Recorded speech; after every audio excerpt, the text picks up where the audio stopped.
Easter's right around the corner, right? And Doug and I, we don't have children because I don't really like them. But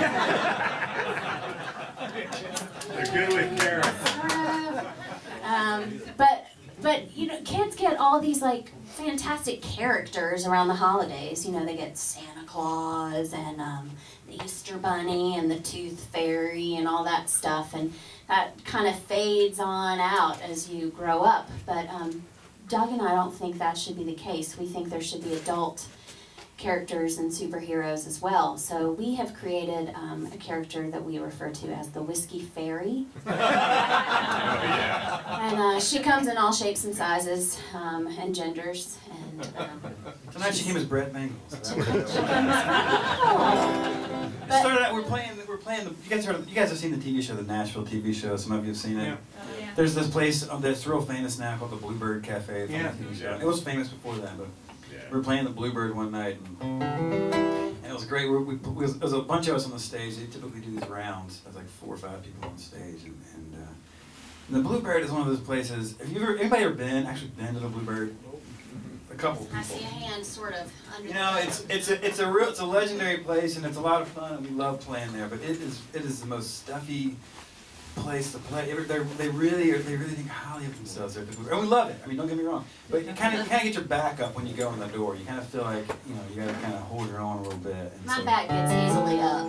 That's true. That's true. Yeah. That's true for both of us, I guess. And we wind each other up too. Like we're really bad at winding each other up. But, so we're playing that show at the Bluebird, and it's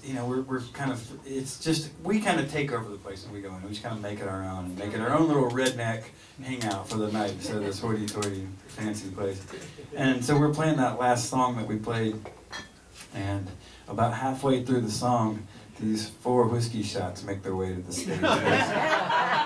Land right in front of us, and float across the audience. There's one for me, and there's one for Telisha, and there's 2 for our friends that we're playing with. And then as we keep playing throughout the night, they just continue to come and make their way to the stage throughout the whole set. It was beautiful. It was so magical. Whiskey Fairy. That's great. Yeah, the Whiskey Fairy. And so the Whiskey Fairy was born, and so then it's kind of one of those things where even when we play that song, whether we tell people or not, often whiskey shots just float to the stage for some reason. And so it started before the show even started tonight. We had the bottle of Bland, so that was great. We don't have a lot of young kids come to our shows very often, but a month or so ago we were playing out in Missouri, and there was this 9-year-old in our show, and so we try not to censor ourselves too much, and we're figuring if the parents bring their 9-year-old to our show, it's kind of on them, whatever. So we did the whiskey song, and we talked briefly about the Whiskey Fairy, and so during halftime, which I'm so glad Jim referred to it as halftime, because that's what the break is, and this 9-year-old comes up to me, and he's like, so I'm a really good drawer, and I would like to draw the Whiskey Fairy. I was like, well, honey, if it's okay with your mama, it's okay with me.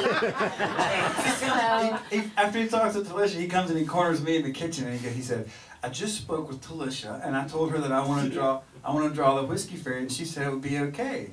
And I was like, that's again, it's fine, man. That'd be great. And he goes, well, what do you think the Whiskey Fairy would look like? And I'm thinking, oh my God, 9 years old, I'm so in trouble. I said, you know what? I figured the easiest way out was, I said, I should leave it to your artistic interpretation.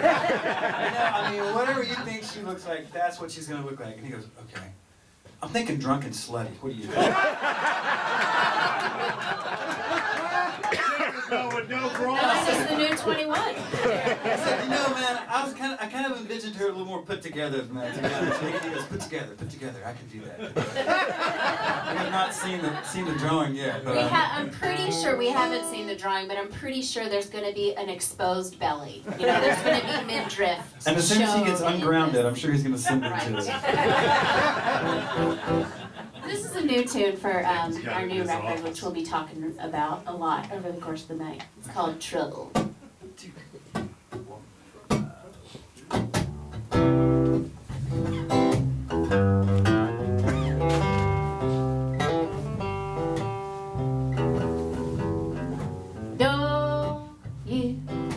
think I didn't see you coming. Hiding in the shadows, showing up right on cue. By the way you were moving, I could tell you were gonna be trouble. But darling, trouble looks good on you.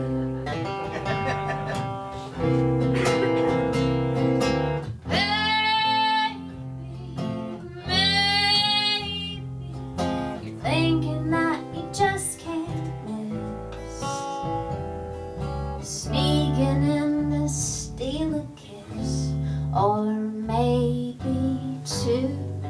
What would I do? If you're gonna do it, you better do it in a double.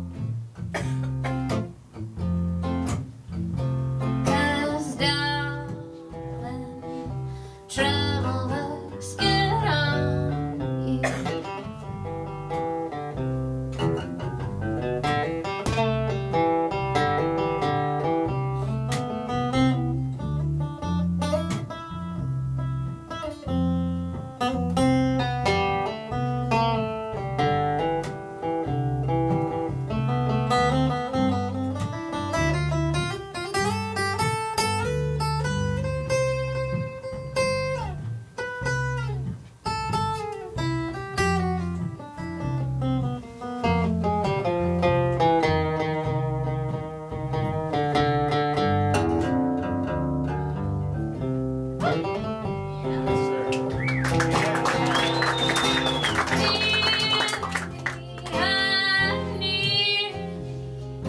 About to let down my guard.